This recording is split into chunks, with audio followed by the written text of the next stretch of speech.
All right, guys, I'm going to need you all to follow me on this one because this one is kind of weird and it involves two different stories that may or may not have something to do with each other. I guess only time will tell, but for now, it's up for you to decide.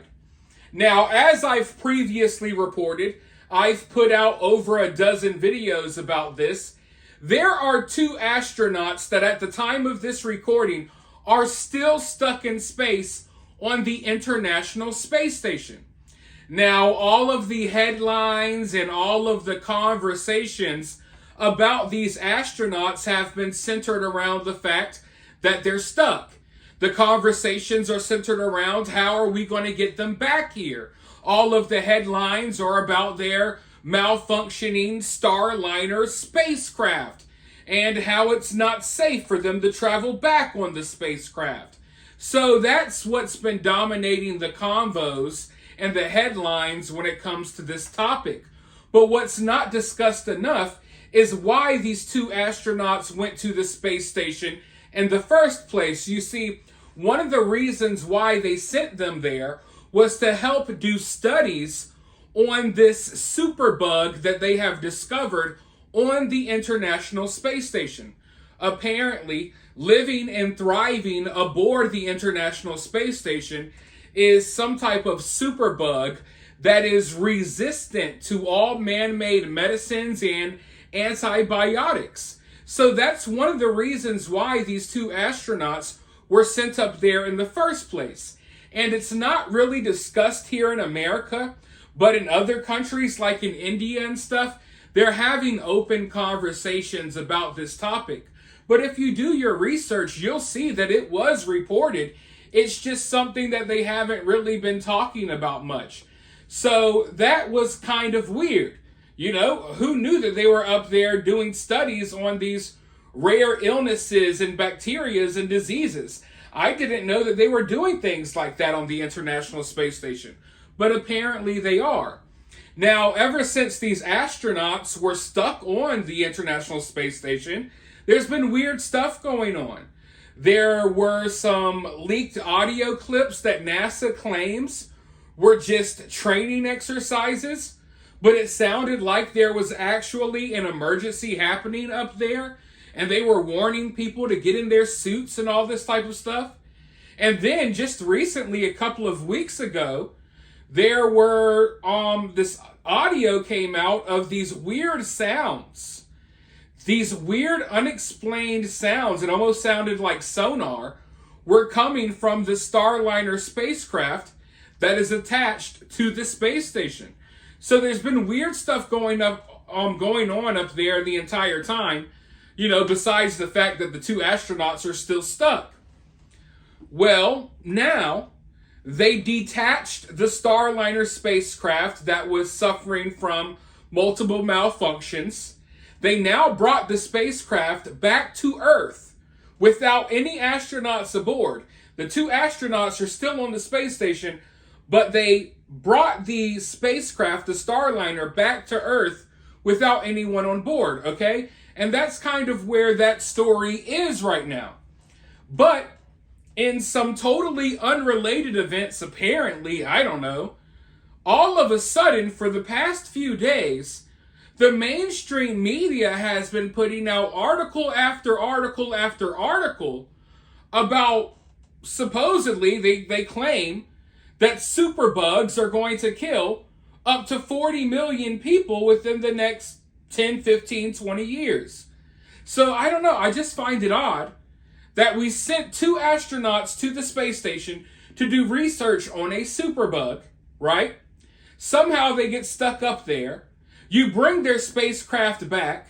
Obviously things went wrong. And now all of a sudden the mainstream media is talking about superbugs killing 40 million people. It's really weird. In fact, here's one of the articles right here. Superbugs could kill 40 million people by 2050, study warns.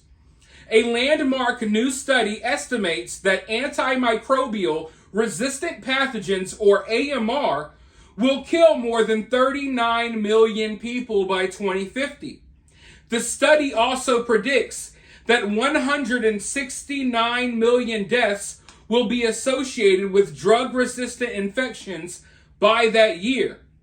These findings highlight that AMR has been a significant global health threat for decades and that this threat is growing, said Mohsen Nakahivi, a professor at the University of Washington's Institute for Health Metrics and Evaluation and the study's author.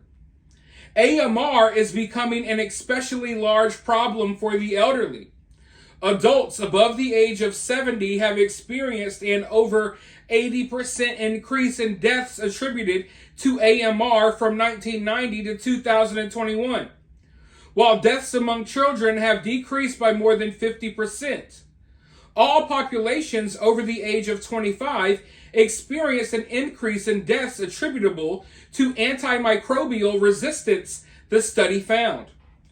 The Global Research on Antimicrobial Resistance project carried out the study, which saw over 500 researchers collect and analyze data from over 204 countries over a 30-year period in what is the first global analyst of AMR trends. Based on that data, the researchers forecast that South Asia, Latin America, and the Caribbean will have the highest AMR mortality rates by 2050.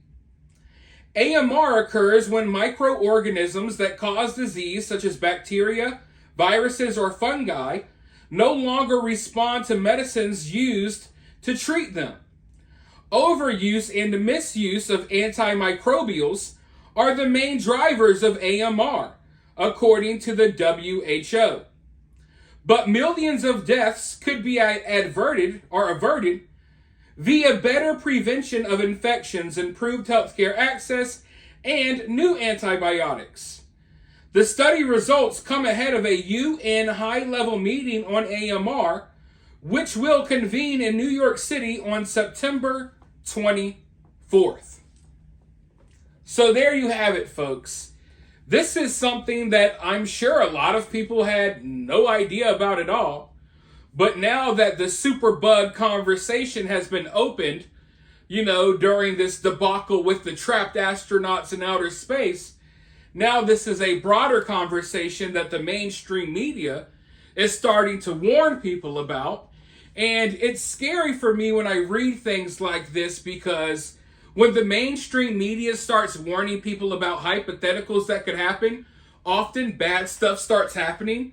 This is kind of like their little warning. And the fact that they're about to have this huge meeting later this month about this, I don't know, it's weird. I always look at the timing of things. And I'm just wondering, okay, why all of a sudden are we having this influx of information coming out about superbugs? Why all of a sudden, after we know now that they're doing research on a freaking superbug on the International Space Station, why now are we having this big meeting in September, right? We're having this big meeting about superbugs all of a sudden. I don't know, folks. It's just weird. It's just weird. And like I laid out to you all at the beginning of this video, these stories might not have anything to do with each other. I just find it odd that they're studying superbugs at all on the International Space Station. And just recently, the faulty Starliner that was attached to the space station, that I guess could have been subjected to this superbug that they're testing and working on up there and studying up there, now that spacecraft has come back to Earth. Who knows if there's superbugs on board? But, I mean, not even joking, I just find it weird that now all of a sudden this conversation is opening up. So where are we headed from here?